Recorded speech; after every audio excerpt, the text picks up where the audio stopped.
Muy buenos días. Bienvenidos a la cátedra abierta en homenaje a Roberto Bolaño. Nosotros estamos iniciando nuestro año número 11 de trabajo con esta cátedra. La verdad es que hemos tenido la suerte de tener una excelente colaboración de distintos países, instituciones culturales, de embajadas. Nuestro primer invitado vino de Argentina, fue Ricardo Piglia. Luego otra embajada que ha colaborado mucho es la Embajada de México, ha traído más de 10, 15 escritores.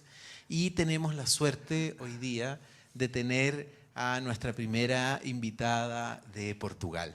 Eso nos tiene muy felices. Nosotros tenemos aspiraciones globales y mundiales de ir poniendo pequeñas banderillas en distintas partes del mapa y estamos felices de tener hoy día con nosotros nuestro primer representante de Portugal. Y esto se ha hecho gracias a la colaboración con el Instituto Camões.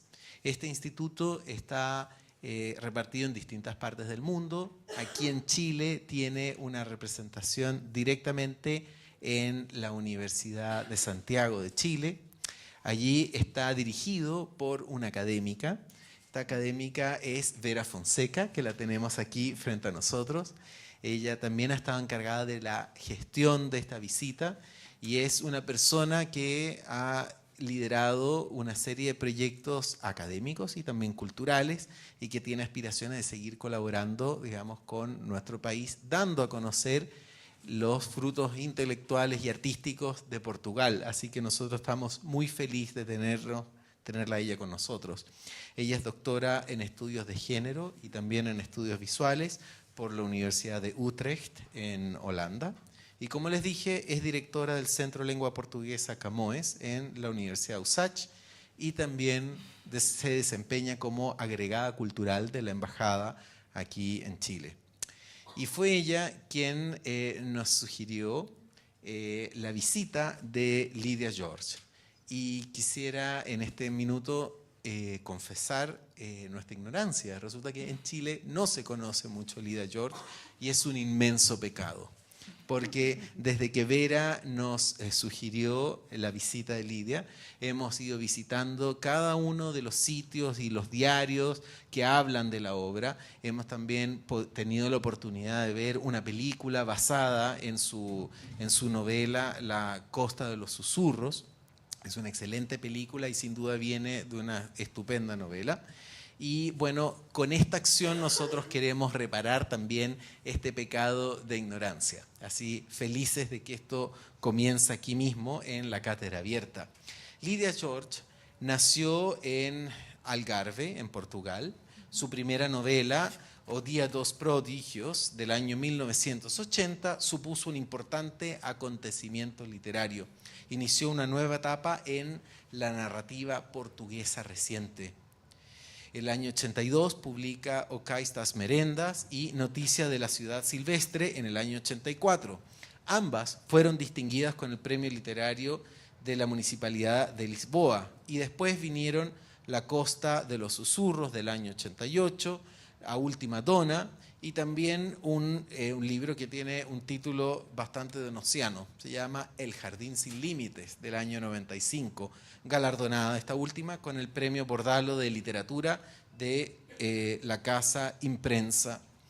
Y luego tiene también publicados obras de teatro, tiene una serie de otras novelas, Marido de otros cuentos, una colección de narraciones cortas, El fugitivo que dibujaba pájaros, también, que es un libro del año 98 que se publicó con gran éxito de crítica en 8 países europeos, además de Estados Unidos, y recibió una serie de premios, el Dom Dinis, el Bordalo, el Pen Club portugués, el Máxima y el Jean Monnet de literatura.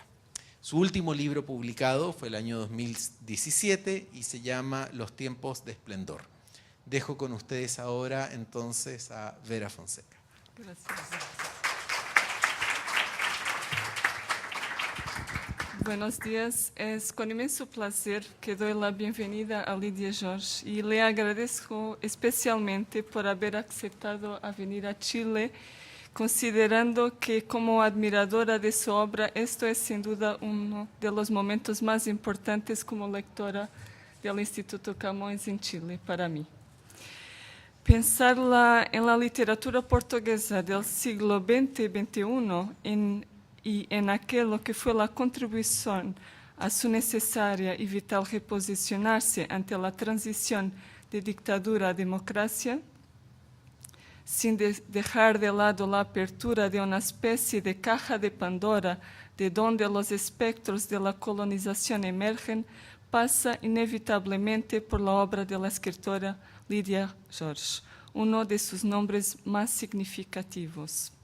También quisiera agradecer especialmente a la Cátedra Roberto Bolaño por recibir acá a Lídia Jorge, a su directora Cecília García Huidobro y a Rodrigo Rojas por haber despertado para la obra de Lídia Jorge y acogido este proyecto que espero ser el primer de futuros proyectos.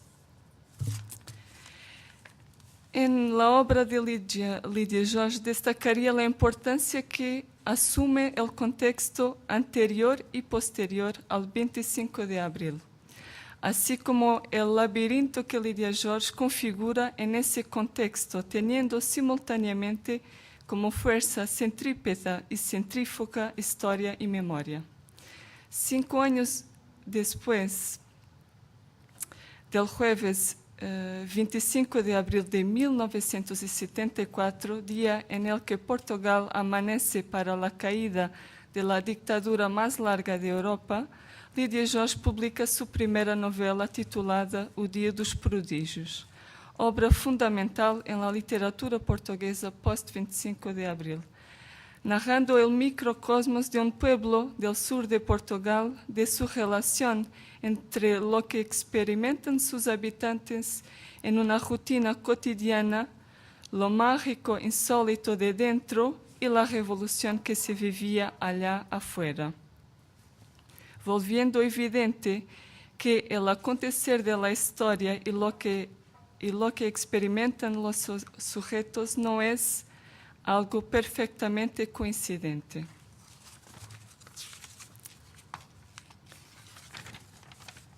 Essa misma fractura entre realidad, verdad, verosimilitud e historia será más tarde plasmada literariamente de forma magistral por la escritora en su obra A Costa dos Murmúrios. Dice una de sus personajes principales, Eva Lobo, Evita, se nadie fotografió ni escribió lo que ocurrió durante la noche, terminó con la madrugada. No existió. Novela publicada en 1988, nos muestra una mirada femenina sobre la guerra colonial, construido como un díptico en que el preludio onírico titulado Saltamontes dialoga de forma compleja con la narrativa principal mediante un proceso de hacerse otro, o fragmentación de voz autoral, voz narrativa y voz del personaje principal.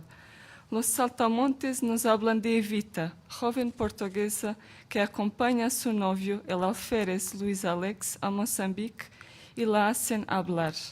La narrativa principal nos habla de Eva y la hace hablar, quien a su vez dialoga con aquella que antes era ella propia, Evita. Si la historia, como el resto de la ciencia, solo existe en una relación necesaria y inequívoca entre sujeto y objeto, en que el objeto termina por ser blanco de la proyección de una supuesta determinación previa del sujeto, en A Costa dos Murmúrios acompañamos un dramático proceso en que Eva Lobo, Evita, como el alférez Luis Alex, experimentan la transfiguración de sus identidades, fenómeno por el cual se manifiesta la irrupción de la memoria en una relación retroalimentaria, es decir, en que tanto la paulatina transfiguración de las identidades va revelando memorias antes insospechadas o prohibidas, como esa misma irrupción de otras memorias constituye la propia transformación de las identidades. lo que implica consecuencias decisivas en cuanto a la presunción de seguridad referente a la determinación del sujeto de conocimiento en la producción historiográfica. En la adaptación de Margarida Cardoso, la imagen en primerísimo plano del rostro de la novia Eva Evita, abriendo su mirada bajo el velo a lo blanco, parece ser la escritura cinematográficamente posible de la frase epigramática de Lídia Jorge: Evita era eu. Es en esta encrucijada de historias, sujetos y niveles de memoria que la obra de Lídia Jorge se afirma como ovilho lanzado al lector, para que la salida del labirinto sea la entrada en sí. Cerraría, y antes de dar la voz a Lídia Jorge, comentando o trayendo una afirmación que ha proferido en una entrevista en 2007 a un periódico portugués sobre lo que es la escrita y la literatura. La escrita es redentora. De la literatura podría decirse que es una constante práctica de alteridad. Los escritores son seres de libertad y de liberación de los demás. Gracias y gracias a Dios.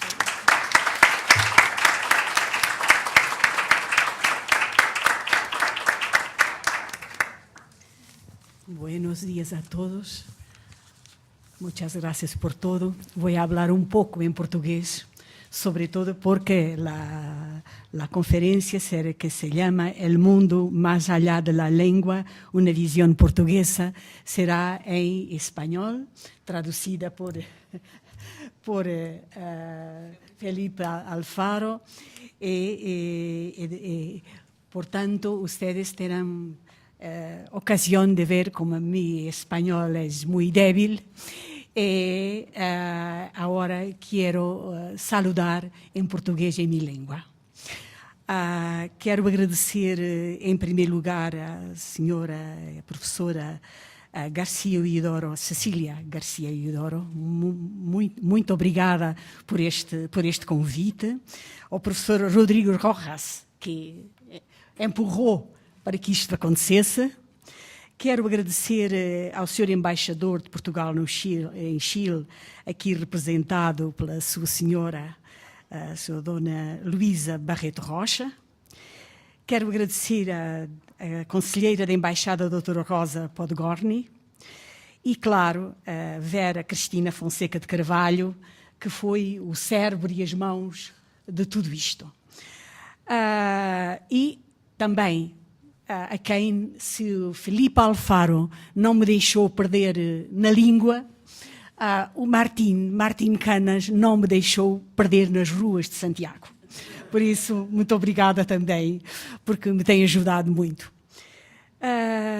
Quero dizer que é para mim uma grande honra vir de Portugal para dizer umas palavras aqui na Cátedra Roberto Bolanho, porque Roberto Bolanho, hoje, no exterior, é uma voz que, depois de Pablo Neruda, Gabriela Mistral, José Donoso, são símbolos, além de muitos outros, mas para falar só dos que já não estão cá. E ele também já não está cá há já algum tempo, infelizmente. Tornou-se um símbolo para a nova geração. Dizer Roberto Bolanho na Europa significa dizer Chile literário hoje. Quero dizer que também que este texto é um texto sobre a singularidade da literatura portuguesa através da sua língua. Espero que não seja muito maçador. E também peço desculpa por ser um texto tão nacionalista. É um texto mesmo à volta só da visão portuguesa. E quero dizer que a certa intimidade e aproximação entre o Chile e Portugal, nos anos 70 sobretudo, o nosso claro-escuro, a nossa semelhança e também o nosso contraste. porque houve um grande contraste entre Portugal e Espanha, e entre Portugal e o Chile, levam a que eu tenha esta ousadia, porque nós conhecemos muito do Chile em Portugal. Pelo menos conhecemos um pouco, uma parte mitológica do Chile em Portugal. E então eu sinto, digamos, que tenho este passaporte para falar hoje diante de vós sobre o que é o espírito português, tal como eu o vejo. Em Europa, muchos se acuerdan de que, al inicio de los años 90 del siglo pasado, la cuestión sobre la invasión de Timor Oriental por los indonesios en Asia era un asunto que apasionaba a la opinión pública. Ocurrió que en dada época, en la época de la masacre en el cementerio de Santa Cruz, cuando la tensión estaba en el clímax, apareció un embajador holandés denegando la posición de los portugueses y hablando contra las pretensiones de los timorenses. Cierta noche, el embajador apareció en la televisión estatal portuguesa con argumentos muy duros y al exponerlos lo hacía de modo enfático, en un tono severo, agresivo, utilizando vocábulos que parecían estallar en el aire con estridencia. El habla del embajador era tan desagradable que por lo gutural y áspera que concluí que el holandés era la lengua más fea del mundo.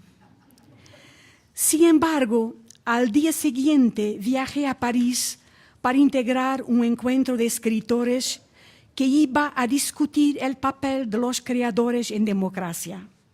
Quiso el destino que la primera interveniente fuese una mujer, una poetisa holandesa. Y ella comenzó abriendo su discurso con la siguiente frase: el holandés, mi lengua, es la más bella del mundo.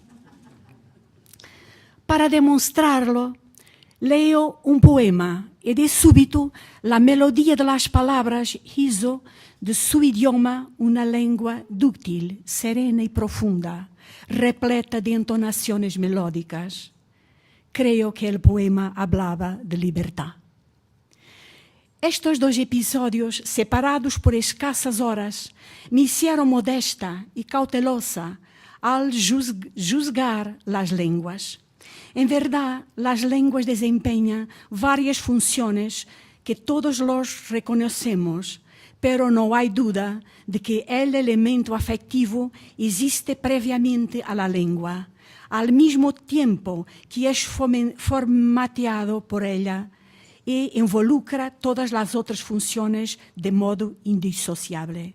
De tal modo así es como la noción de patria, aprisionada en su nudo de sentimientos profundos de pertenencia, se transforma en uno de los factores de identidad más importantes para el ser humano. En ese dominio, Wilhelm von Humboldt expuso de forma definitiva sobre el asunto en su ya distante conferencia de 1820, demostrando cómo las lenguas son uno de los factores que mejor permite estudiar la diversidad humana y su contienda. Como si al ser humano le perteneciese la voz como potencial del habla universal, y a las diversas sociedades humanas perteneciese las lenguas regionales y particulares como ellas. Y así, a través de esa ecuación que llevaba al extremo, juzgaba von Humboldt que si alcanzase el prodigio de hablar una sola lengua, la paz en la tierra sería definitiva. 200 años después, esa idea está alejada de nuestro horizonte. Infelizmente, aprendimos que todas las guerras de las estrellas, esa lúdica proyección del futuro, si ocurriesen a la realidad, serán hechas en una sola lengua.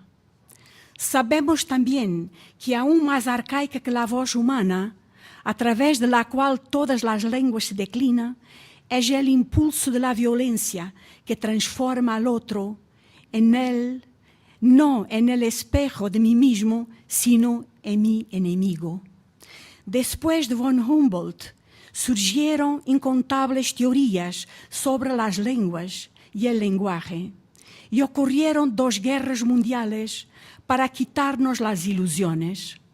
Tal vez en los últimos tiempos, sin embargo, después de la caída del muro de Berlín, por un breve intervalo, algunos de los creyentes en la naturaleza humana hayan pensado que la paz iba a ser posible.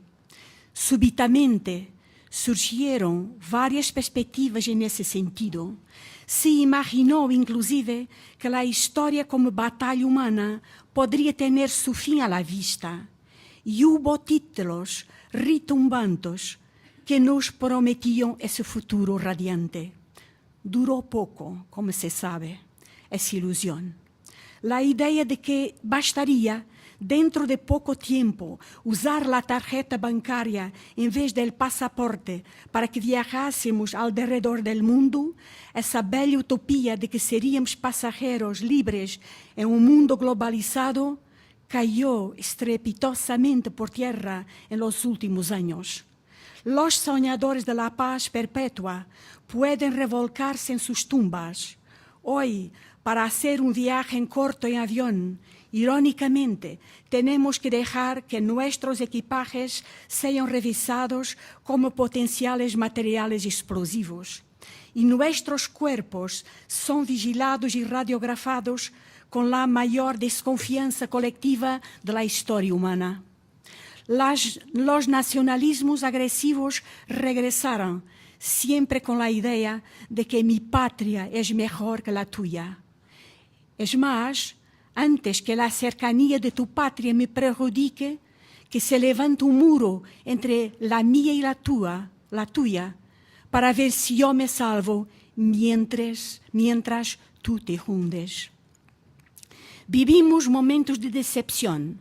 ¿Por qué no decirlo? La realidad es tan dura que no hay más lugar para dividirnos entre pesimistas y optimistas, apenas entre quienes desisten y quienes resisten. Por eso, parto de la teoría de von Humboldt vuelve a ser reclamada como realista por los que resisten, debido a que defendió que cada lengua es en sí una energía propia, un organismo vivo, una plataforma entre el pensamiento y el mundo, reflejándose en ella la historia de cada sociedad como nación delimitada por sus fronteras, y que la comprensión del mundo se hace a partir de la justaposición de las diversas visiones del mundo que cada sociedad ve. Conocemos entonces patria a patria. Conocernos entonces patria a patria es una medida modesta, pero razonable. Solo que también ahí se verificó una alteración fundamental. La noción de fronteras nacionales continúa existiendo en concreto, como elementos convencionales indispensables, pero a ellas se sobreponen nuevas fronteras no demarcadas ni previsibles. De súbito, como día a día dolorosamente se confirma, las fronteras dejaron de ser geográficas para confinarse pura y simplemente a los límites de nuestro propio cuerpo. Gracias a los nuevos medios técnicos y a la tecnología, todos podemos caminar alrededor de la Tierra. Todos podemos ser vecinos de cualquier otro, solo que no estábamos preparados para semejante cercanía. Las diferentes culturas y las diferentes religiones, mezcladas explosivamente con súbitos amores por antiguas y nuevas patrias, hacen que las fronteras no sean más riscos sinuosos en los mapas, sino paredes porosas de cualquier compartimiento en cualquier lugar de la Tierra. Y a nosotros, que nos gustaría decir que cada hombre es una patria, somos obrigados a decir que cada hombre es una frontera, lo que en concreto significa que cada indivíduo es al mismo tiempo un escudo, un objetivo y una arma. Cada hombre es un campo de batalla, un campo de Austerlitz en potencia. Esta es la novedad que los teóricos pacifistas de las lenguas no vislumbraban. Lo que significa que en este contexto global vale la pena regresar calmamente a las lenguas y a las patrias, como si no hubiésemos aprendido nada, para reiniciar el conocimiento mutuo, en la esperanza de que ese conocimiento nos permita colocarnos de corazón abierto unos delante de los otros y así recomenzar una nueva aproximación, una nueva cercanía, un nuevo entendimiento. Perdón.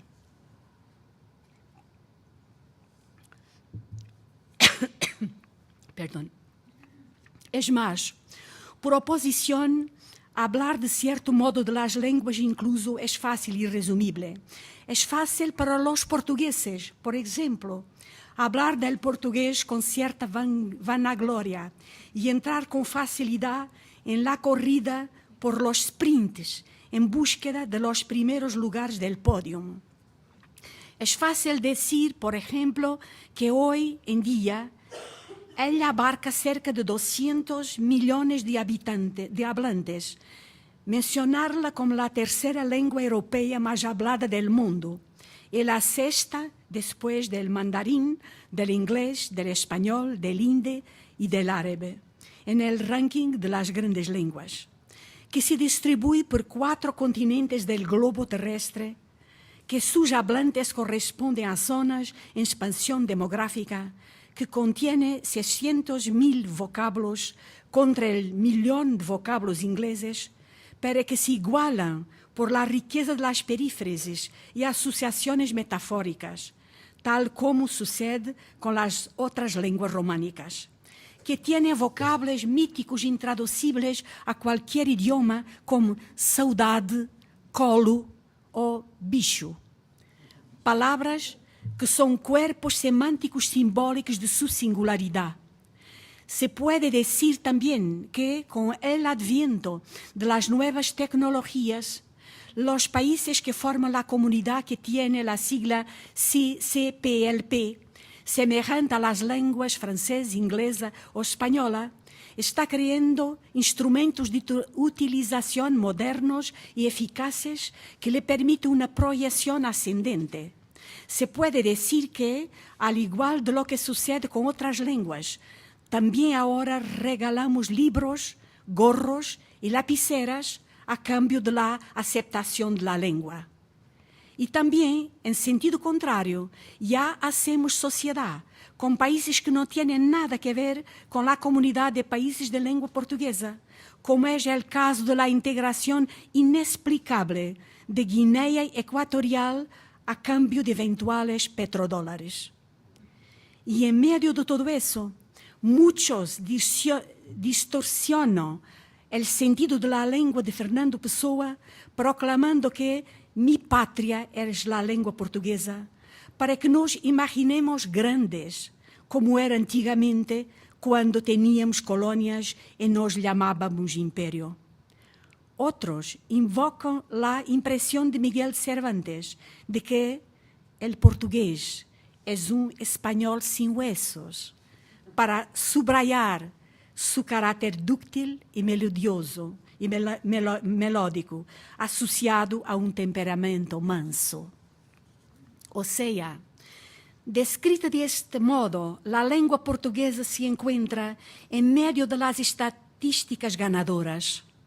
Pero nada será comprendido sobre la historia de esta lengua si no se entiende que todo comenzó con una población de 1 millón de hablantes, ocupando el escaso espacio de unos 93.000 kilómetros cuadrados, muy cerca del mar, acosados por la vecina España y que, digan lo que digan, a lo largo de los siglos XV y XVI, fui el primero en circunnavegar África e ir hasta la India y después a China y a Japón, y el que primero circunnavegó la tierra y participó como pionero en la primera globalización, habiendo dejado el rastro de la lengua portuguesa hasta hoy por varios continentes, con las manos sucias, pero también con las manos limpias, propias de una época en el amanecer del descubrimiento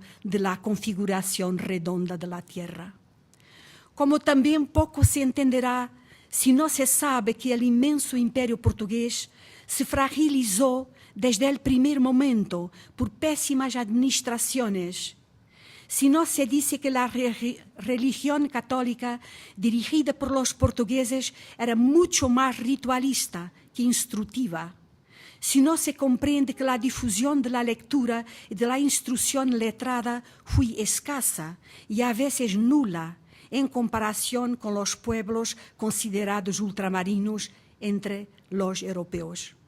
Y así, invocando la literatura, el lugar donde la lengua florece, no admira que los portugueses, incluso hoy, encuentren en el símil del mar ese lugar donde se definieron, ya sea como ganadores o como vencidos, la proyección de su intimidad y de su destino. El símbolo de su configuración ontológica como nación y como individuos. Vocábulos, oraciones, narrativas, cuentos populares y producción literaria de toda naturaleza tiene el mar como espacio de referencia.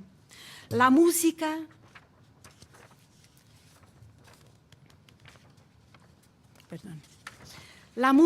desde la popular a la erudita, se refiere a él como tema. Es impresionante la presencia del tema del mar en las letras de la música portuguesa. Una cantante como Amália Rodrigues encuentra en los versos que transcribo a continuación una síntesis íntima de esa configuración. De ella es la siguiente letra de fado. Tenía un corazón, lo perdí, pero sé que lo voy a encontrar, preso en el lodo del río o anclado en el mar. De igual modo, la poetisa Sofía de Mello Briner Andresen escribió de modo más radical una especie de epitafio para sí misma y el elemento determinante es el mar. Cuando muera, volveré para buscar los instantes que no viví junto al mar. O simplesmente la síntesis que Virgílio Ferreira introdujo en el discurso de apertura de Europalia 91 en Bruselas, que después sirvió de placa en el frontis del pabellón portugués en el Salón del Livre de París en 2000, y hoy es una divisa usada entre las escuelas, universidades y la población común. De mi lengua se ve el mar. Se trata, pues, del topos más frecuente, más glosado de la literatura portuguesa. Una lengua de mar en varias vertientes, en la alegría de tener cerca, en el deslumbramiento del paisaje, en el lugar de prosperidad y abundancia, en el simbología de la totalidad, en el simbología del lugar de la evasión y del viaje, en el desafío de las olas y las tempestades y en el heroísmo de vencerlas, pero también lo que significó en sacrificio y sentimiento de derrota que se glosó en el pasado, que atraviesa el siglo XX y que viene hasta nuestros días. Como si la conciencia de la felicidad nunca fuese suficiente para alejar la dificultad y la batalla a que se la asocia. No es necesario regresar al siglo XVI con Camões, ni al siglo XVII con Fernán López Méndez Pinto o a los relatores de la historia trágico-marítima. Por ejemplo, el poeta Camilo Peçanha, escritor de inicio del siglo XX, invocando a la sensualidad del mar en el poema Venus, Entre lo deslumbrante de la belleza, escribió 5 de los versos más compasivos sobre la confrontación entre el mar y el hombre, y en el recuerdo del naufragio como condición de la propia naturaleza. El hombre, deshecho y confundido con la naturaleza. El poema termina de la siguiente manera. Tantos naufragios, perdiciones, destrozos. Oh brillante visión, linda mentira. Rosáceas unitas que la marea había partido. Dientecitos que el vaivén había desclavado. Conchas, piedritas, pedacitos de huesos.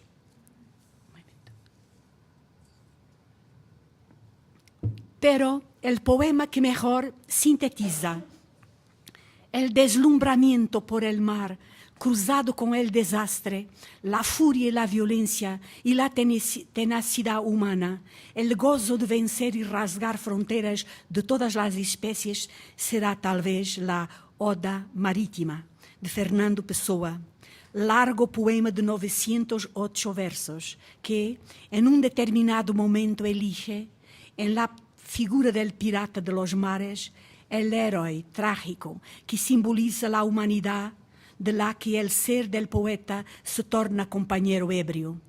Es el poema más bello de la literatura portuguesa del siglo XX, tal vez de todos los siglos.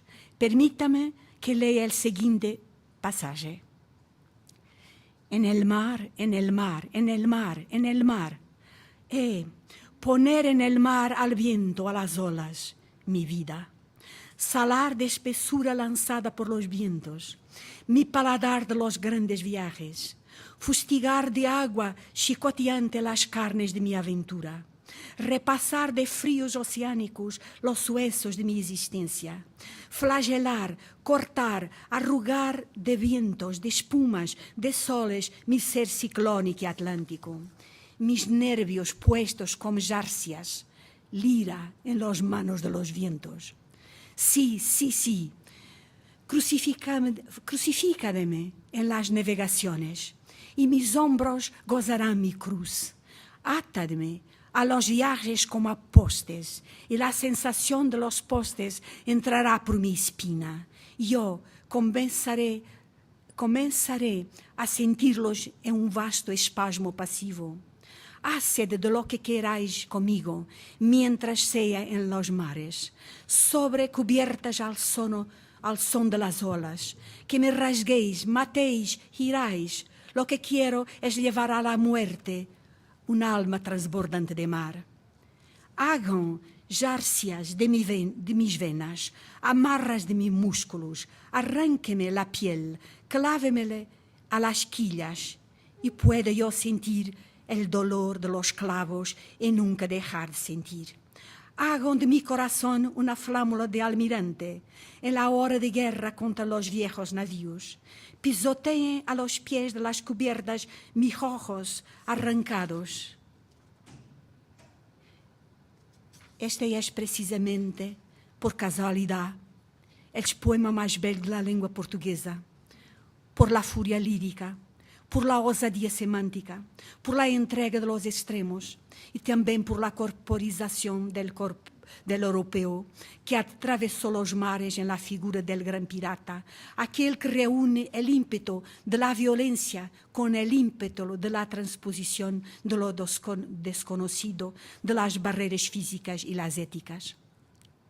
Pero naturalmente que este es un poema proeminente, excepcionalmente lírico. Restos de un imperio colonial que perduró mucho más que los otros imperios europeos, el primero en diseñarse y el último en cerrar la puerta, por el prolongamiento de varias frentes de una guerra colonial extemporánea, por lo que la lengua portuguesa, hoy hablada por cerca del 5% de los hablantes del globo, se transformó en una lengua de tierra y lugares intercambiados. El recuerdo de las idas y venidas constantes, ya sea por comercio o por guerras y escaramuzas, dejó marcas que van mucho más allá de la toponimia, pero que a través y por la mezcla con ella se manifiesta. Antonio Lobo Antunes, en una de las cartas de guerra que envió a su mujer desde Angola durante la guerra colonial, escribía en 1971 sobre la falta que le hacían los lugares portugueses mezclada con la extrañeza sobre los hábitos de los nativos. Escribía él: estar aquí me trae constantemente a la memoria, no sé por qué, paisajes como aquella calle entre Santarém y Alpiarça, con los plátanos cerrándose por encima de las cabezas, el jardín público de Montemor, la Golegã desierta a cualquier hora y con las puertas cerradas, el Tajo enenarado, reducido a inmensos bancos de arena. Me gusta desesperadamente mi país y mi amada lengua portuguesa, la más bella de todas. Quiero ser enterrado ahí, donde quiera que muera, bajo al viento que muge como una vaca. A la hora del almuerzo, ellos traen fuba, ellos son los nativos de Angola. A la hora del almuerzo, ellos traen fuba y pescado seco y amarillo y comen sin mastigar esa harina sin gusto y afilan los dientes con el fin de transformarlos en triángulos agudos de ratón. Y a mí me gusta todo y a ti te amo, Antonio. Antonio Lobo Antunes se encontraba en aquel entonces acantonado en Gago Coutinho, provincia de Mochico, en plena guerra colonial. Pero pasados 40 años, después de la descolonización, los regresados de África son los que transportan consigo los topónimos lejanos y los escriben en letra imprenta en los establecimientos. Quien vive desterrado en Portugal es aquel que homenajea el lugar dejado a la lejos y los lugares, en este caso, la provincia de Mochico, viaja ahora en sentido inverso. El joven escritor Bruno Vieira Amaral, en su libro Las primeras cosas, intentando explicar por qué razón el nombre de la farmacia Macondo, del barrio Amélia, lugar inventado al sur de Lisboa, no se refiere al lugar literario de Gabriel García Márquez, colocando una nota en la respectiva página de la novela. El origen de Macondo no es literario, expone apenas el origen de los propietarios. El señor Neves y la mujer tenían un terreno en África, en la provincia de Mochico, más precisamente en los alrededores de la ciudad de Macondo. En el barrio Amélia estaba también el bazar Malange, todo africano, la frutería Namibe, otro lugar africano, y la papelería Uambo, del señor Aires. Cafés estaba o norteño, o minhoto y o alentejano, siendo que nada, excepto el nombre, asociaba los cafés a la tierra natal de sus propietarios. Claro que la práctica del viaje de los topónimos no es de todos los tiempos y de todos los lugares, siendo que la relevancia que cada cultura le atribuye a esa representación alcanza grados diferentes. En Portugal, las distancias en relación con los puntos del globo cuentan historias pasionales con relación a la patria de una forma impresionante, como si Portugal fuese un personaje dejado atrás, maltratado o simplesmente adorado a la distancia. Cuando Antonio Lobo Antunes, en ese entonces apenas un joven médico que aún no era públicamente un escritor ni persona conocida, declaraba que amaba su tierra al punto de solo querer ser enterrado en ella, lo hacía como cualquier soldado, para que su deseo quedase encerrado en los dobleces del papel de una carta de familia. Esa es la sensación que se tiene de que existe una historia pasional de los portugueses con su país, donde quiera que esté, y que muchas veces la forma de reducirlo, denigrándolo, como ocurre a menudo, es todavía un modo de declararle su amor. Otro trazo que define a los portugueses en oposición a otras culturas es una forma especial de compartir.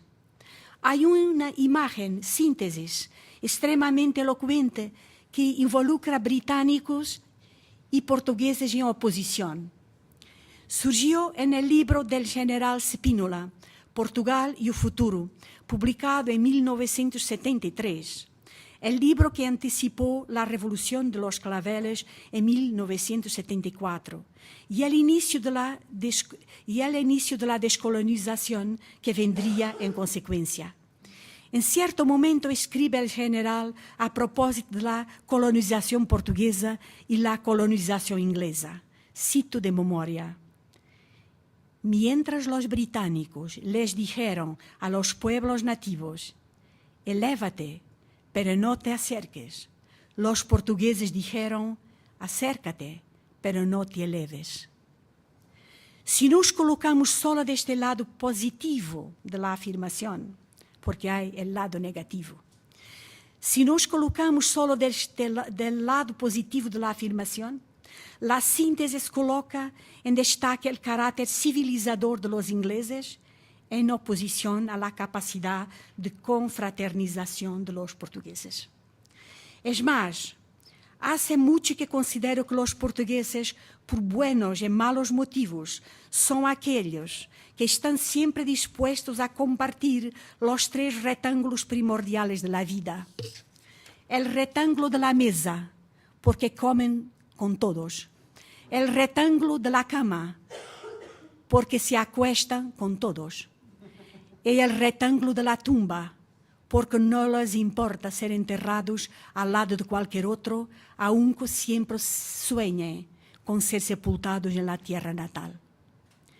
Ese carácter de compartir los bienes de primera instancia, más que en letras y la cultura, está plasmado en los grandes textos clásicos portugueses. Es parte de su historia marítima, la trágica y la heroica, y llega a los siglos XX y XXI enunciando los mismos temas en una línea de sucesión impresionante. Incluso hace 3 años, Ana Margarida de Carvalho, una escritora bastante joven, publicó un libro en que el tema de la fraternidad se bifurca en 2 vertientes diferentes. Una historia luso-brasileña de compartir y una metáfora del mundo actual reflejado en la figura de los que rondan la tierra, de tierra en tierra, y se empujan por tener un espacio legítimo, como si la tierra habitable se hubiese reducido a estrechas fajas del globo. No se puede morar nos ojos de un gato, es el título de su novela. Ana Margarida imagina un barco negrero, un navío destinado para el transporte de esclavos. Ya después de la abolición de la esclavitud, barco que parte de Brasil y camina a Portugal, es asaltado por una tempestad. Habiendo llegado a la costa, unos cuantos náufragos son obligados a compartir una estrecha faja de arena que se ensancha o disminuye hasta desaparecer por completo al sabor de las mareas. En ese estrecho espacio, forzadamente compartido, que los ejemplares de una sociedad del siglo XIX, dividida en clases, desde el esclavo al padre, las señoras, madre e hijas aristócratas, son obligadas a cohabitar, exacerbando las diferencias, pero forzándose a ceder unos ante los otros por la fuerza de la sobrevivencia. En determinado paso, incluso aquellos que eran extraños terminan por hermanarse y confundirse durante un baño con aceite de ballena, como si fuesen niños, cuando ya no hay otro modo para limpiarse y curar las heridas. Una poderosa metáfora en que la playa del siglo XIX se transfigura en la tierra del siglo XXI, ahora que se entiende que la reinvención de la esclavitud parece ser infinita, pero también cuando se entiende que nadie se salva solo. Es verdad que hoy en día Estos son temas compartidos por varias literaturas. Diría que este es el tema universal de nuestros tiempos. Incluso a esta hora, tal vez esté varias decenas de escritores frente a sus computadores escribiendo sobre este nuevo dilema humano. De hecho, nada de lo que aquí se dijo sobre la literatura portuguesa, el mar, la distancia y el viaje, el naufragio, es exclusivo de nuestra casa. Lo que es particular es así. Es la persistencia, el destaque, la continuidad que este tipo de temas alcanza en los textos que a lo largo de los siglos fueron siendo producidos en lengua portuguesa. Como si el tema de la relación de los portugueses con los otros nos definiese ante nosotros mismos y nos diese un sentido de existencia personal y colectiva. En términos colectivos, se registra una especie de tratamiento atenuado de las diferencias, en oposición a las literaturas de identidad marcadas por la confrontación. Incluso las zonas de contacto entre los portugueses y los pueblos de los otros espacios de lengua portuguesa, los espacios de la antigua colonización, no se establecen con agresividad. Existe antes una cierta compasión que está patente en las diferentes literaturas, la brasileña, la mozambiqueña, la angoleña o la timorense.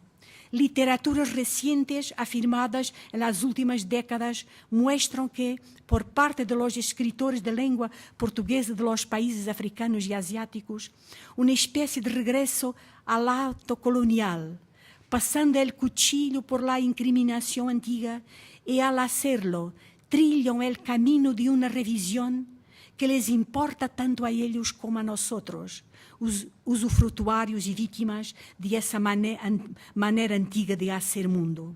Mia Couto, Agualusa, Nelly da Piñón o Luís Cardoso no transportan a la literatura la molestia y el resentimiento que amplias partes de esas sociedades aún sienten en vivo. No son estandartes de esos sentimientos. Al contrario. Lo mismo pasa con las otras artes, particularmente la música y la canción.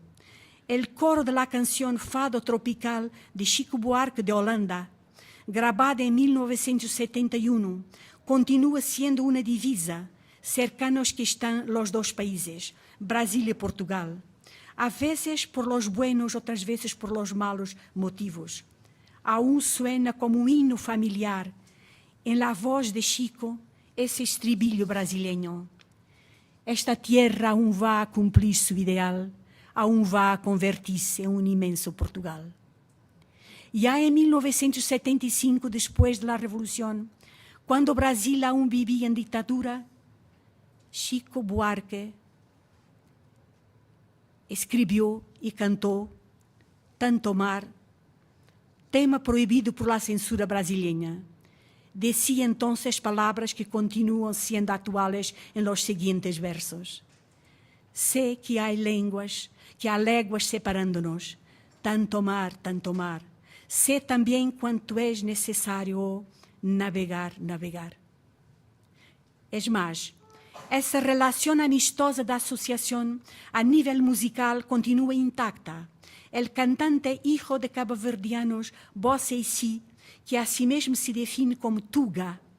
Tuga, es decir, abreviación de Portuga, de formación familiar de portugués, en una composición rap, con el título de Haz el favor de entrar, o Tuga Night, muestra su preferencia por la lengua portuguesa y por los portugueses en detrimento de los otros idiomas y otras nacionalidades, aunque ellas le diesen otras hipótesis de éxito musical, como son las siguientes palabras.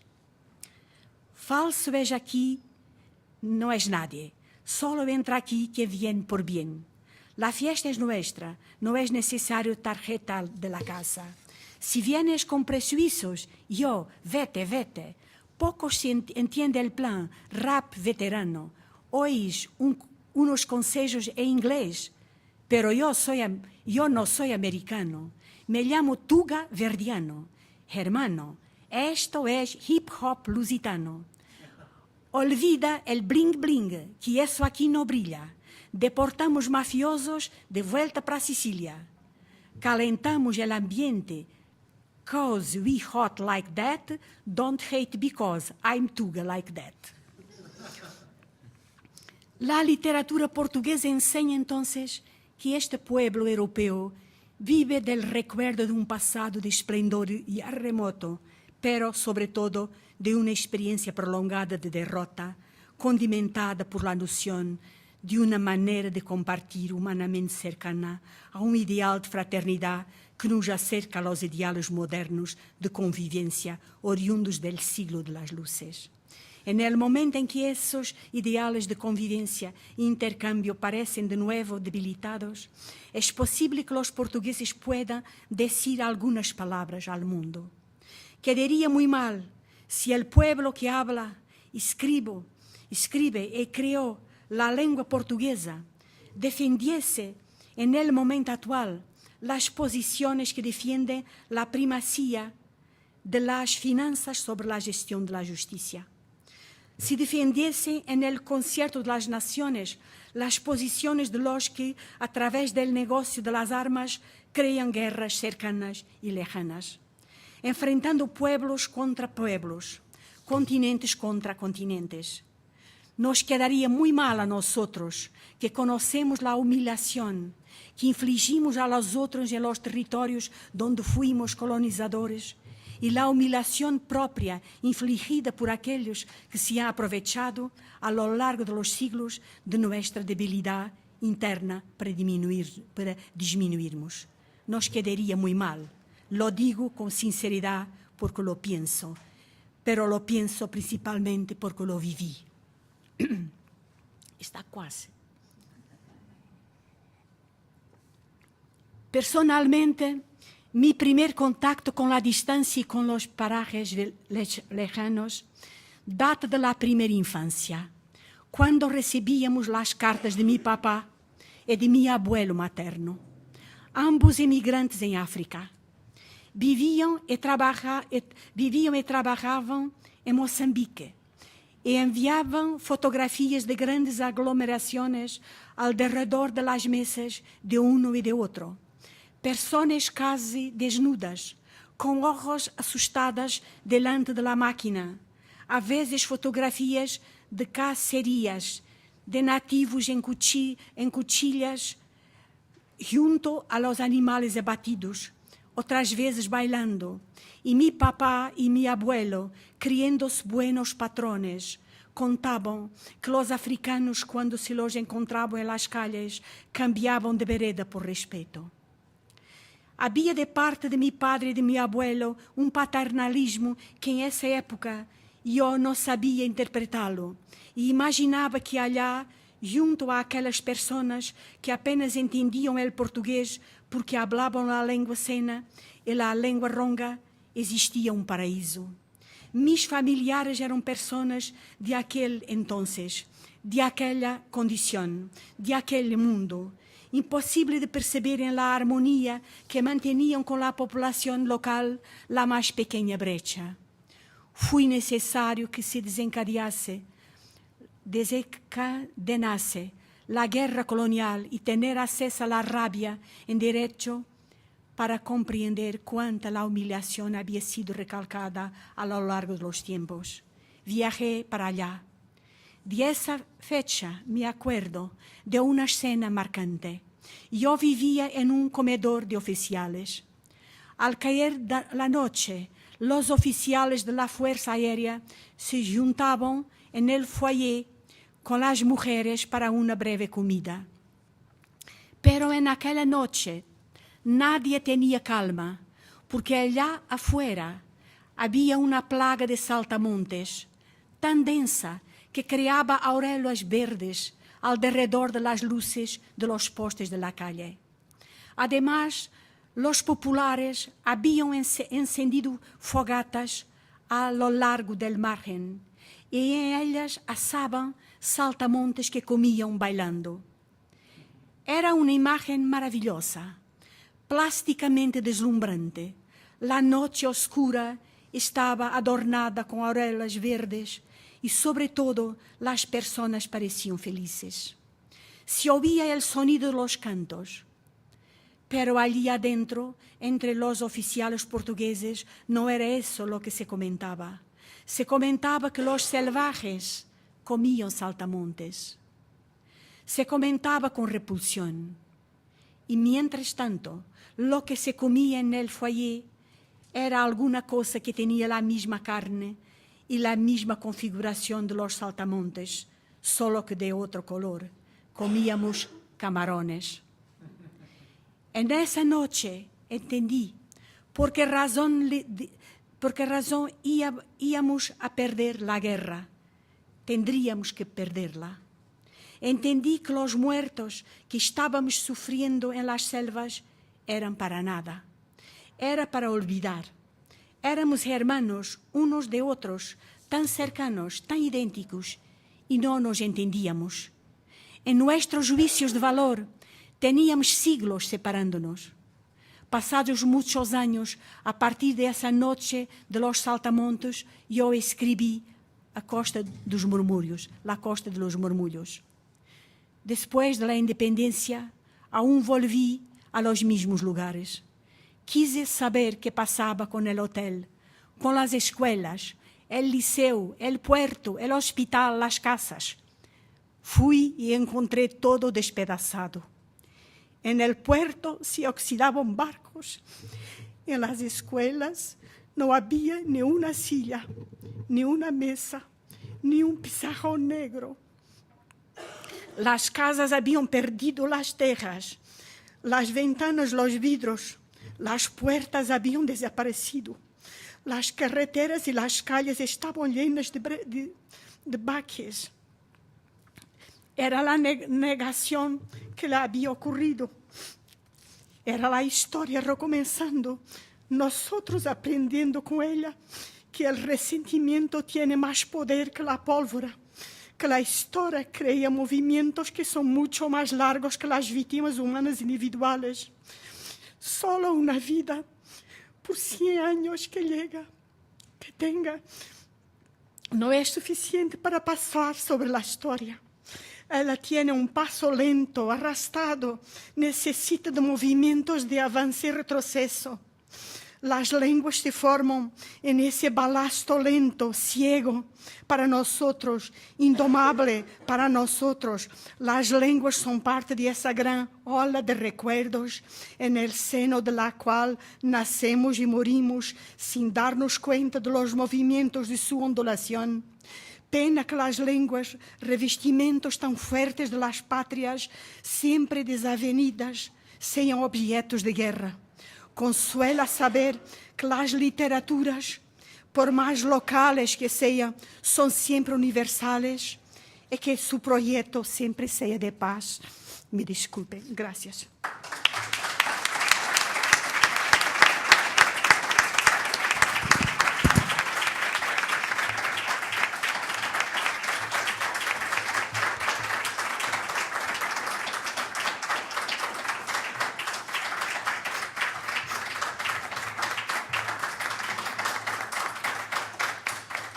Muchas gracias, Lidia. Muchas gracias por un gran texto. Muchas gracias por recordarnos que la literatura no se hace en el vacío, que está vinculada al cuerpo, está vinculada a la historia y está vinculada también a las heridas. Muchas gracias. Ahora tenemos la oportunidad, podemos dedicar algunos minutos breves a un par de preguntas que puedan surgir del público. Tenemos acá la suerte de la participación de Felipe Alfaro, que nos va a ayudar con la traducción, ya que Lidia hizo un esfuerzo grande de leer todo su texto en castellano, que entre paréntesis, una excelente traducción, Felipe. No sé si es que hay alguna pregunta por ahora. Bueno, sí. Gracias. Bueno, yo he escuchado y he leído en diversas oportunidades que la lengua es la patria, que uno vive en realidad en el lenguaje. Pero tengo que decir que nunca lo había escuchado expresado con la hermosura y con la profundidad con que tú lo has expresado aquí. Creo que ha sido muy conmovedor realmente tu conferencia. También me parece a mí que nos has dejado muchas tareas para los chilenos. Desde luego, escuchándote, me di cuenta que así como Portugal es un país enfrentado al mar, frente a un gran océano, Chile también es un país frente a un gran océano, y sin embargo, una de las características que se señala y se subraya de Chile es que nosotros vivimos a espaldas del mar, a diferencia de lo que tú nos has contado que ha sido la historia de Portugal. Y yo digo que nos ha quedado una gran tarea, porque efectivamente yo nunca me había puesto y nunca he encontrado un estudio que intente relacionar esta fuerte presencia del mar que tenemos con nuestro lenguaje. Eso tiene que estar en nuestra lengua, en nuestra forma de hablar, en ese acento y esa entonación que muchas veces hace reír a nuestros vecinos, ¿no? Dicen, ay, los chilenos que cantan, no hablan, que cantan. Bueno, ¿qué hay del mar ahí, no? Eso creo que me parece a mí que nos ha abierto los ojos y nos has dado como una... Ahora, me llamó la atención y quería preguntarte, porque has leído varios fragmentos, pero algo de Pessoa, y en tu opinión, y probablemente no me cabe duda que así es el poema más hermoso del siglo XX y acaso de todos los siglos, ¿no? Dijiste tú. Y sin embargo, me sorprendió porque Pessoa es un hombre como contracultural en esta idea de lo que es el mundo. Bueno, es un derrotado, o sea, en ese sentido es muy portugués, pero no es un hombre de viaje, no es un hombre de aventura, no tiene esta relación como con el afuera que tú nos has contado que caracteriza la cultura portuguesa. Entonces, ¿cómo se explica la figura de Pessoa? O cómo, me gustaría que profundizaras en eso. Sí. Yo entendí, sí. Usted sabe que Pessoa es multifacetado. Tiene, los más importantes son 5 heterónimos. Ha escrito con 5 máscaras, sobre todo, pero hoy se cuenta 130 máscaras. Es un caso excepcional en toda la literatura. No hay nada de igual. Y sobre todo los grandes heterónimos, él escribió como otras personas, con otros lugares. Y lo más abierto, porque es un viajante, sí. Él tiene su historia con África del Sur. Viajó de niño después para Portugal, volvió a Portugal de nuevo. Entonces hay toda una historia. Empezó a escribir en inglés. Hay toda una historia de distancia y de experiencia de mar. Sobre todo, hay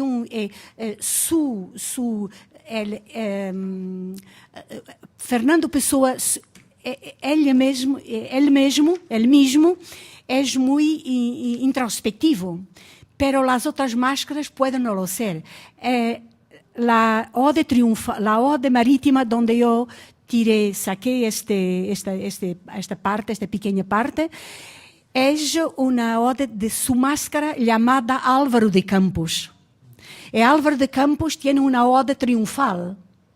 Tiene muchos textos y son completamente abiertos. Nada de más viajero, nada de más universal. La ode triunfal es una ode sobre la modernidad, el triunfo de la modernidad. Él inventó a Álvaro de Campos como un ingeniero. Él se imaginó un ingeniero abierto, nacido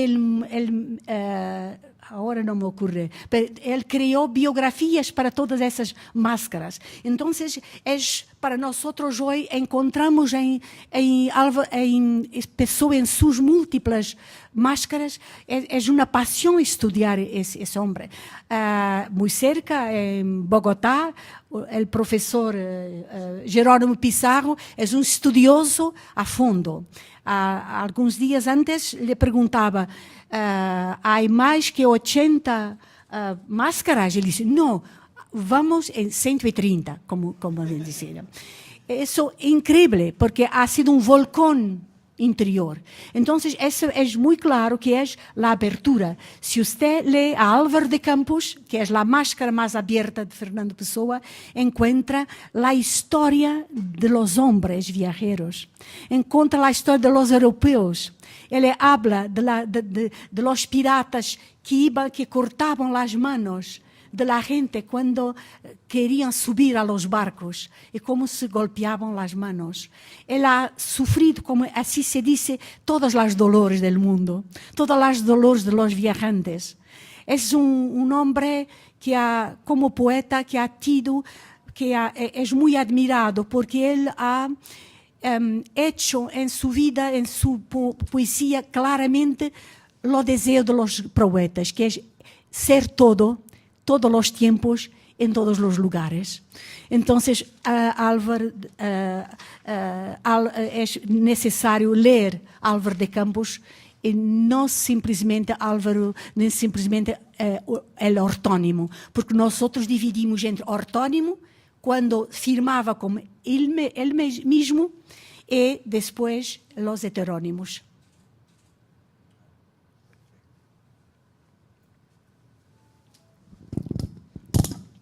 ¿Hay alguna otra pregunta aquí en el público? Bueno, quizás... tienes, por favor, tú tienes tu micrófono ahí. Lidia, muchas gracias por un texto realmente fabuloso. Tenía dos preguntas. Una tal vez en diálogo con la pregunta anterior y con su respuesta, que es, en su mirada, viajando un poco por el mundo, ¿cuál es la percepción que tiene sobre la recepción de la literatura portuguesa en el extranjero? Porque, por ejemplo, yo creo que será cómo es la relación, cómo se llega al extranjero en diversos puntos del mundo y qué relación, qué posición tienen los escritores a la centralidad que sigue habiendo con Pessoa, que es siempre autor... Una sombra. Sí, eso, y Saramago sí. También, acá sí. en Chile no es distinto. Y eso es una sombra, qué relación se establece. Y otro sería sobre la lengua, específicamente la cultura portuguesa, como usted mencionó, que saudade también es algo que acá, por ejemplo, en las clases de portugués es un tema siempre recurrente, es explicar a los estudiantes de traducción, por ejemplo, que es un término casi intraducible, indefinible, y Eduardo Lourenço, tal vez uno de los mejores pensadores sobre este concepto, decía que es un vocábulo lleno de misterio y que Portugal se vuelve la tierra mítica de la saudade. Yo quería preguntarle si podemos decir que esto sí. sigue siendo así a través de la lengua y literatura portuguesa. Sí. Gracias. La primera cuestión, Portugal es un país que no tiene un gran peso en las relaciones internacionales. Y eso es muy pesado por la literatura portuguesa, porque es natural que nos olvidan, porque se sabe, no es necesario, estoy en una casa que conoce bien las conexiones entre la política y la cultura. Y se sabe que un país que no es capaz, que políticamente no tiene un gran peso, generalmente no es entendido. Su arte no viaja mucho. En Portugal hay nombres que son reconocidos, pero ha sido muy difícil. En el inicio de los años 80, cuando los portugueses querían que en Francia se traducisse y se publicase Pessoa, se decía, no nos interesa eso. Es un poeta muy triste, no nos interesa. Es un poeta muy introspectivo, no nos interesa. Ni siquiera entendía lo que... Uno ofrecía toda la obra, pero no la leían. Hoy tiene muchos editores, todos se pelean para publicar. Pero ha sido una fuerza política para lo hacer. Saramago también ha sido muy fuerte la fuerza para que se vea, para que tuviese su premio. Pero hay toda una literatura que es olvidada, evidentemente. Es muy difícil. Un escritor sofrível, norteamericano, es inmediatamente reconocido por toda la gente, se multiplica las opiniones positivas que vienen de New York Times, etc. Para los portugueses es muy difícil traducir esa barrera. ¿Qué puedo decir? Que también un poco por culpa, nuestra culpa, o por nuestra característica. Sobre todo cuando los poetas... Yo creo que las otras literaturas comprenden que la poesía portuguesa es de lo mejor que hay. Pero delante de la novela hay un problema, porque nosotros los mejores escritores somos muy cerca de la poesía. Estamos muy lejos de la fórmula anglo-saxona. Y hay los pueblos del norte de Europa que dicen los portugueses no saben narrar. Porque nosotros somos repetitivos. Nuestra lengua es muy poética.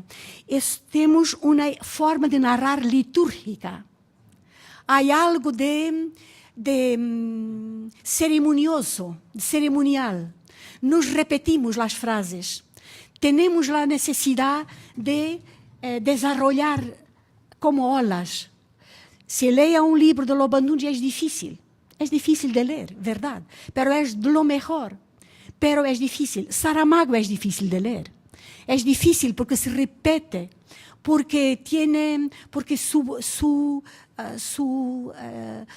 puntuación no es ortodoxa. Y todo eso es más complicado. Nosotros ponemos las cadenas sobre nosotros mismos.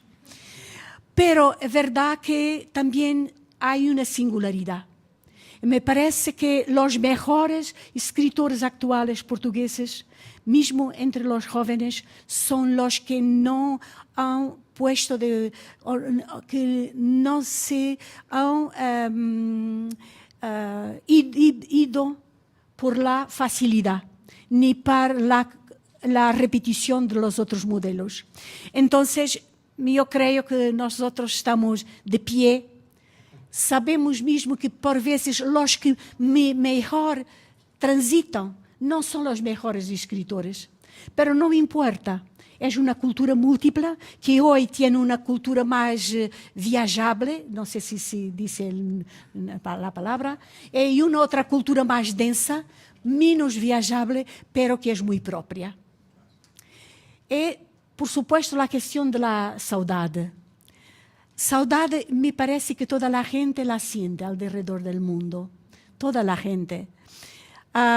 Es un sentimiento universal, no es simplemente Portugal. Pero nosotros habemos encontrado una palabra maravillosa para lo decir. Saudade es bien pronunciable. Saudade es una palabra síntesis. Pero, como decía Cecilia, perdone que me trata así simplemente, como decía Cecilia, es un sentimiento de isla que nos ha afectado después la Edad Media. Desde la Edad Media que el bien venía del mar. Todas los portugueses, las descubiertas era el mar. Hay en Portugal toda una historia de viudas de vivos, de mujeres que se quedaban solas. Los hombres, mi familia, los hombres se fueron afuera. Mis tíos se fueron afuera, mi papá, mi abuelo se fueron buscar otras vidas. Las mujeres se quedaban con los niños. Unas por veces acompañaban a sus maridos, pero la mayoría no lo hacía. Entonces yo conocí millares no, pero muchas mujeres que vivían siempre con amor por su marido, que se iba, eran viudas para siempre, pero no casaban más, no trocaban por marido. E esse sentimento de longura,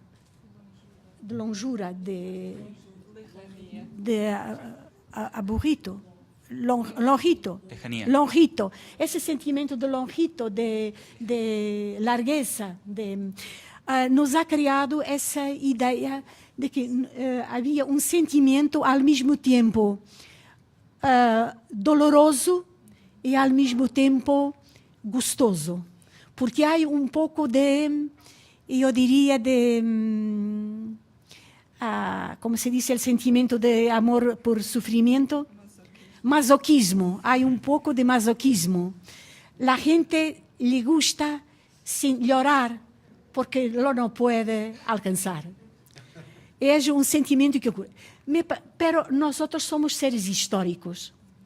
Y me parece que después de los portables, después de las videoconferencias, después de las viajes low cost, toda a gente está cerca de toda a gente.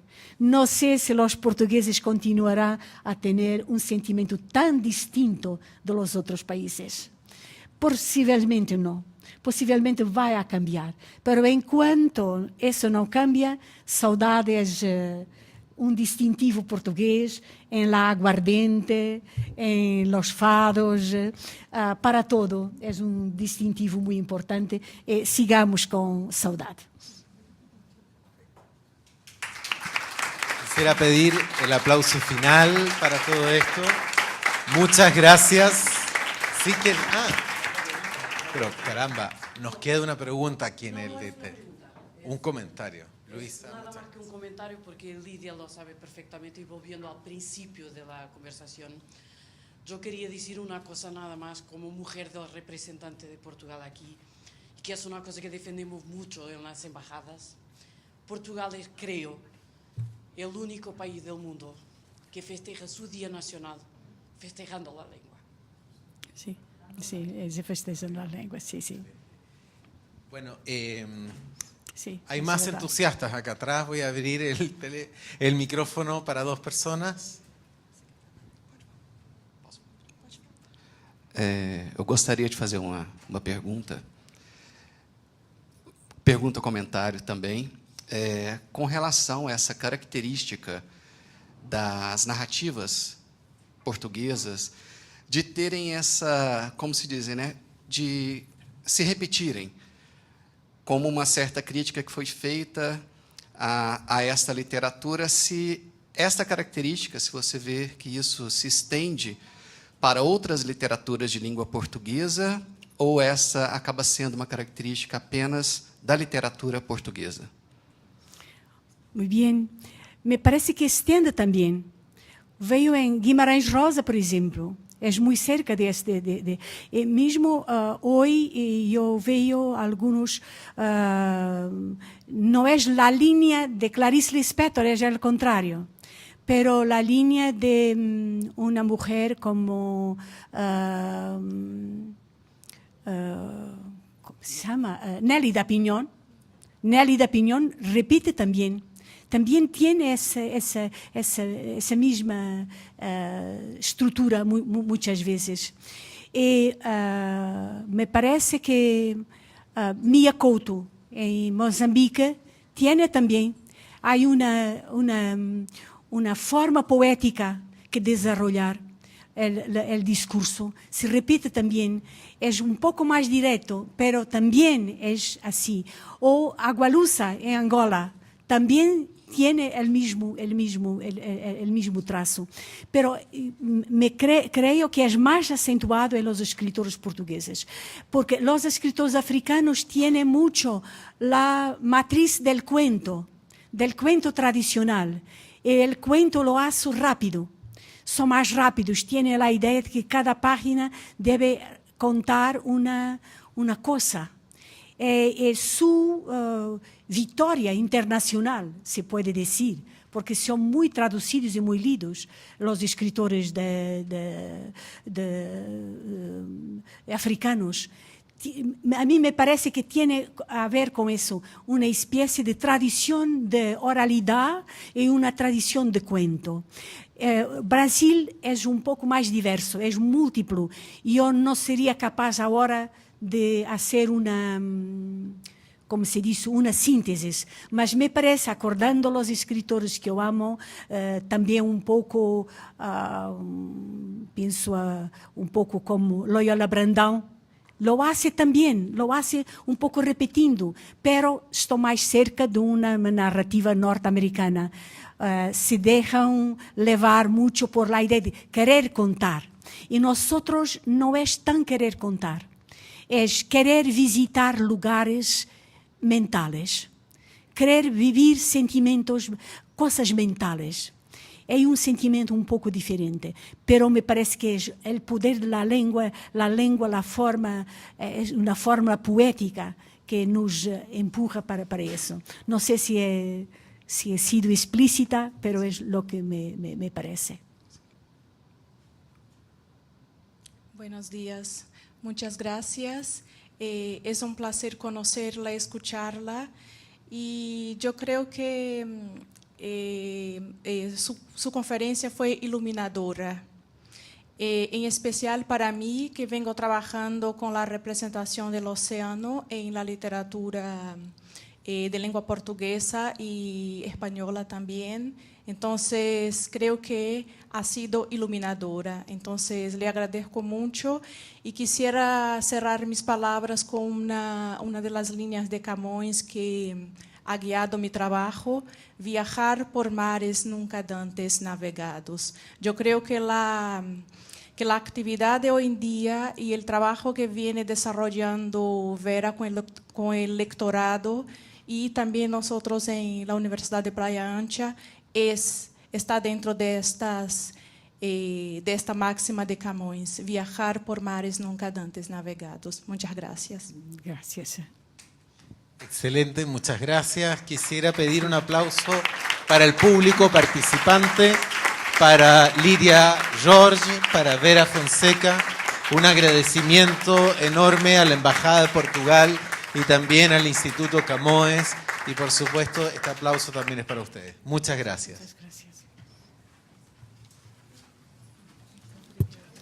Ai, que horror, que desmacho, que horror. Não queria nada fazer esta figura. Não queria fazer esta figura. Está ali, eu vi. É parecido. Sim, sim. Ela tem 46. A idade da minha sobrinha mais velha. Sim. Desculpa. Menos o fim desta coisa. Ocorreu.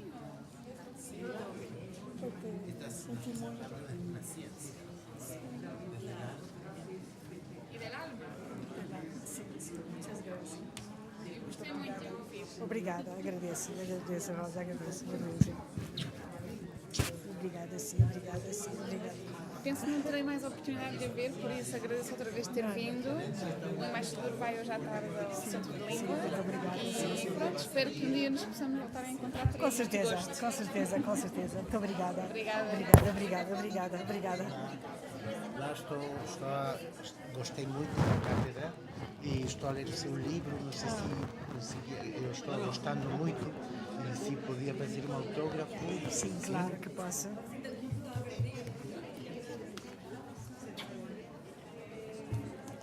Como se chama? Rodrigo.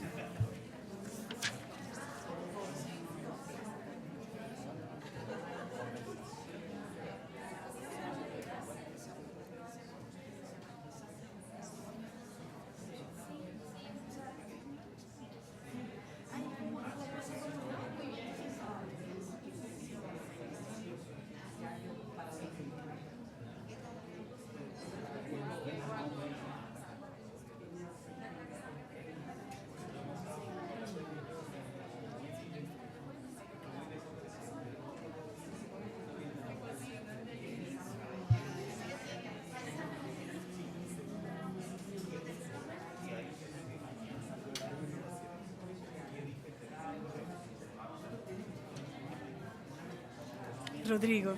Rodrigo Pasten. Sim. Sim, sim. Muito obrigado. É professor? Não, é só que eu morei em Portugal Ah, há sim. muitos anos. Ah, sim. Então tenho uma paixão por tudo de Portugal, sou amigo da Vera.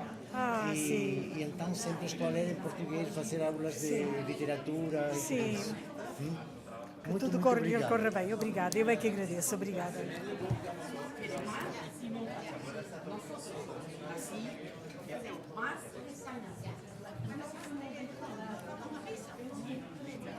Sí. Esto es para ti. Ah, sí, obrigada, sí. Mira, estas son las revistas que nosotros publicamos acá en la facultad. Ah, sí, sí, sí. En sí. esta va a ir tu texto en marzo del próximo año. Está bien, Con está todas bien, las está bien. conferencias de la Está bien. Esto es maravilloso, Sí, precioso. fico contente. A última parte é que não devia ter ocorrido, mas fiquei emocionada, lembrei-me daquilo, como foi. Es que yo te entiendo, esas imágenes, Sim, sim, sim. yo sé lo que es verlas así. E depois a gente vê que o mundo estava escaqueirado. Nós estamos lá muito perto vivemos muito perto dos conflitos, aquela gente toda, tudo aquilo. É terrível que tudo se repete. Sí, claro. Tudo se repete, é terrível. Y es importante dar cuenta que eso es real. Porque Que é ahora real, sim. todo lo ven en la Da televisión televisão. y hay una distancia. Distância, sim, En claro. cambio, la palabra leída y escrita es maravillosa. Verdadeiro, sim, sim. Es muy importante. Sim, sim, sim, sim, sim, sem dúvida.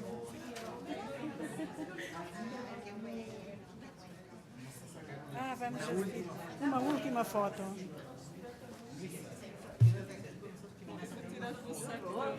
Sim.